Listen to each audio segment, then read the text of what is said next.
just an email. It won't hurt me. They're just words on a computer. I had been scared of chain letters my entire life. I had always forwarded them, but now I was getting too old to believe in such a silly thingy. No, I couldn't push myself to have this in here. I was having a terrible anxiety attack. 12 people sent to, just like I'd asked. The next day at school, I approached my friend on the matter. "Did you forward a chain letter?" Before answering me, he procured his phone from his pocket, showing me the email I had sent him. Before, I had not read the whole thing. I didn't want to give myself nightmares, but now I felt safe. Here's the letter.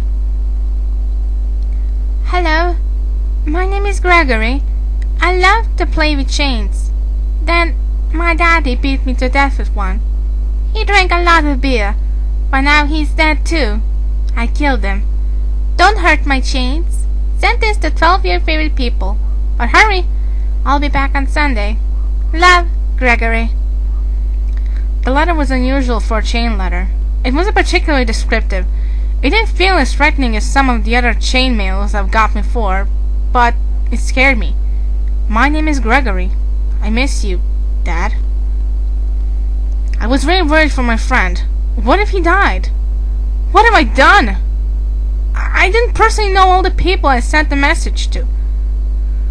I didn't care. I warned them all anyway. All of them laughed at me. I ended up crying and ran home. They could be dead and it would be my fault. My fault! All these poor people. They would all be dead from this stupid letter. I couldn't sleep at all last night. I was thinking of all of the terrible ways this psycho would murder them all.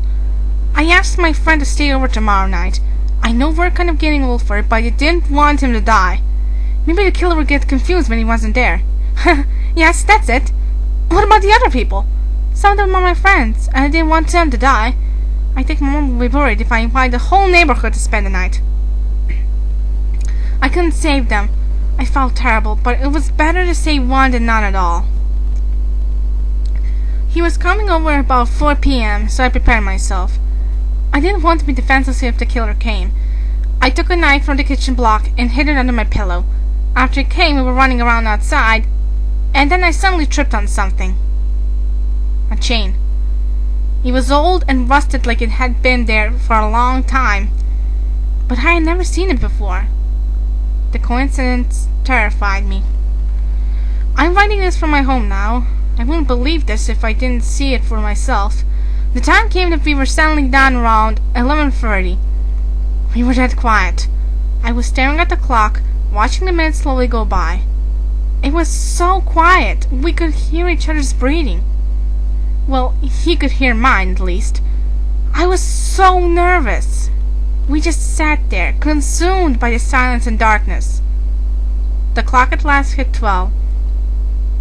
A wave of relief rushed over me as the clock turned to 12:01.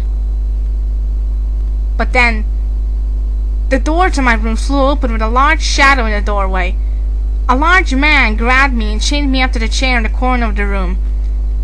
What happened next, I remember in vivid detail. I watched as he pinned my friend to the ground.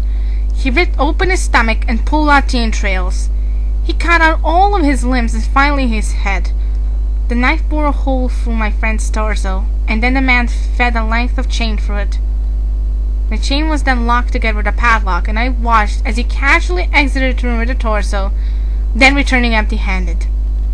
He picked me up and placed me in the back of his truck. Tied to the end of the truck was a chained torso. The man then drove around our town, mutilating, murdering, and chaining the torsos of the other 11 people I had sent a letter to. I was forced to watch all of these murders.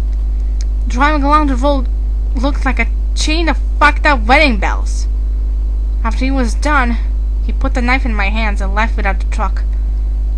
I drove back home, finding the police there. My mother had walked in and called them. Now they say they're going to ask me a few questions. But no! They're arresting me? Why? I didn't do any of this. I couldn't do anything to save any of them. The writing trails off as a line. Police report. Wednesday, December 28th, 2011. Suspect denies any involvement in murders. Forensic evidence and eyewitness accounts prove the suspect is guilty of all 12 murders in the early hours of December 5th. The suspect's mother had given us his journal, hopefully to prove his mental instability. Looking into the journal reveals he was chained up while the murders were committed. Eyewitnesses said of no such thing and no such chains were ever found. A mental evaluation will follow the hearing.